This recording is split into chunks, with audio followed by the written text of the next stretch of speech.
The Crossover by Kwame Alexander, pages 32 to 40. The Bet, Part 1.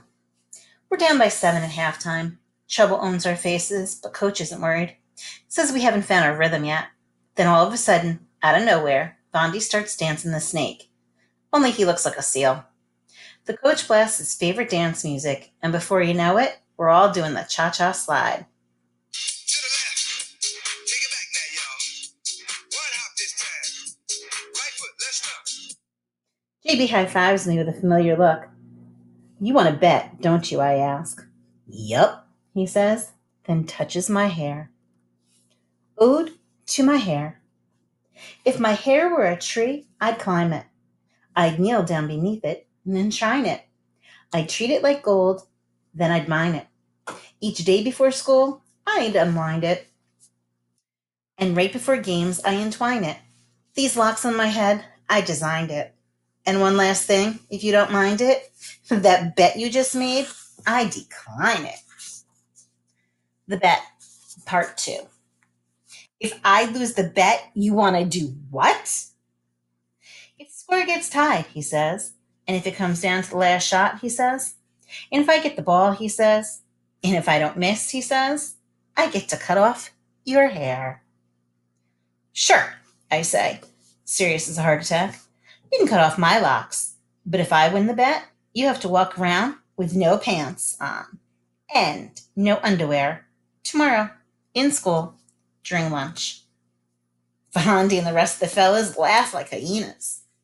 Not to be outdone, JB revises the bet. Okay, he says, how about if you lose, I cut one lock, and if you win, I will moon that nerdy group of sixth graders that sit near our table at lunch. Even though I used to be one of those nerdy sixth graders. Even though I love my hair the way Dad loves Krispy Kreme.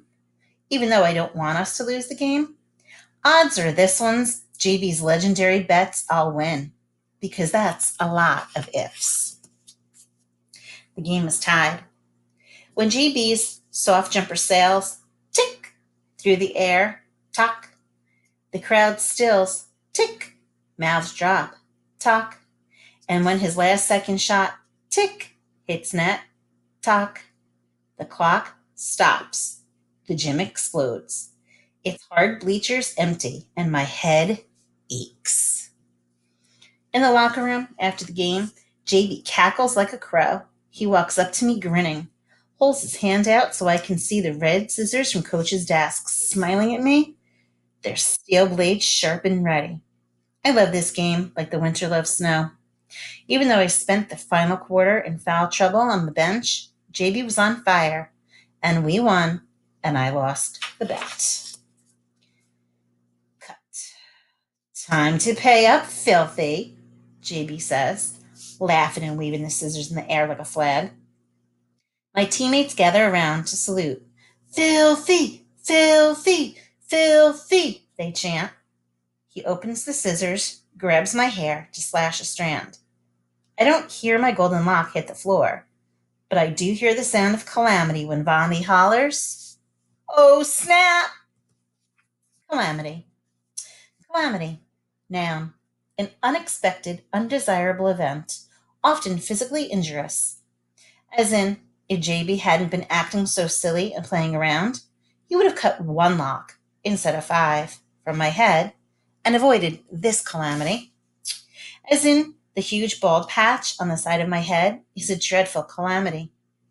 As in, after the game, Mom almost has a fit when she sees my hair.